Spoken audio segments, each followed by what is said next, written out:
waiting for his boss. Danny got out of the car and walked across to join his old mate. "Morning, Phil."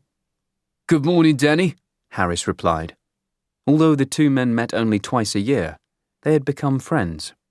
Lord Chamberlains might be replaced from time to time, but Phil Harris had served 3 holders of that high office during the past 11 years, and Danny had almost as much service under his belt. "I presume you know which route we'll be taking?" asked Danny. "Number 5, said Phil. "And the password?" "Number 2. Your commander had briefed my boss even before you'd left the yard." "I've just spotted his lordship," whispered Danny, as the head of the royal household came striding across the courtyard towards them, like the old soldier he'd been. Harris opened the back door of the Jaguar, while Danny quickly returned to the Land Rover.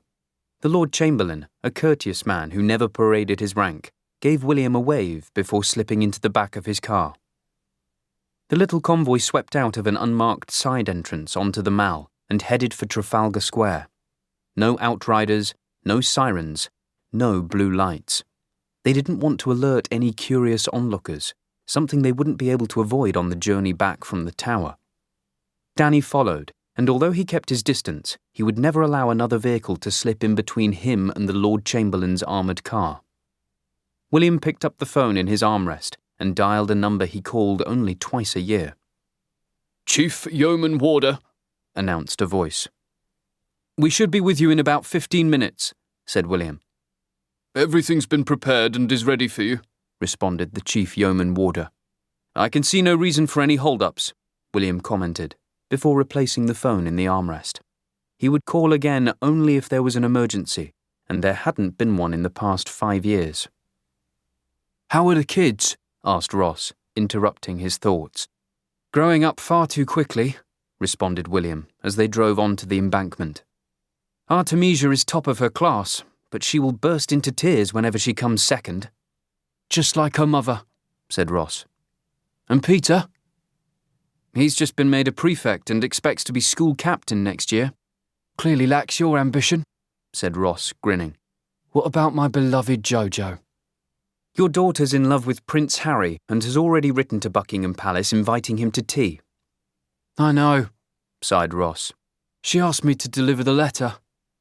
Ross felt a moment of guilt as he thought about why his daughter still lived with Beth and William. But since his wife's death, they'd both agreed he couldn't do his job properly while trying to bring up Jojo as a single parent. They'd turned out to be wonderful foster parents, but he never admitted to anyone just how much he missed her. "Time to think about what we're meant to be delivering," said William. Ross snapped out of his reverie and began to concentrate on the task ahead.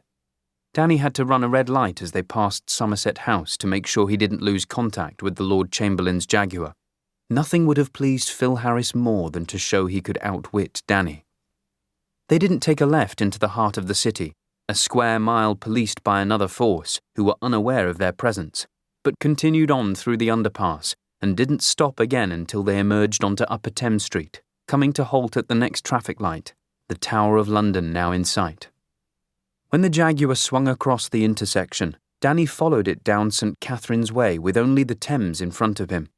They finally took a sharp right and came to a halt in front of the east gate of the tower. A barrier automatically rose. The duty warder stepped out of the sentry box and marched across to the Lord Chamberlain's car. "Good morning, Phil," the warder said. "Password?" "Traitors' Gate," Harris responded. The warder turned and nodded, and the 2 vast wooden gates that barred their way slowly parted. Both vehicles continued the last leg of their journey unimpeded by the public, as the tower was closed for the day, so they had only a couple of dozen yeoman warders and the 8 resident ravens to keep them company.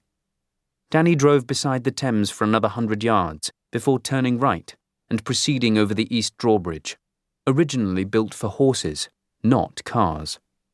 The 2 cars swept under the Queen Elizabeth Archway and up the steep slope towards the Jewel House, where they saw the Jewel House warder standing to attention beside General Sir Harry Stanley, KCVO, the resident governor and keeper of the crown jewels. Phil Harris brought the car to a halt, leapt out, and opened the back door for his boss. The 2 men, who also met only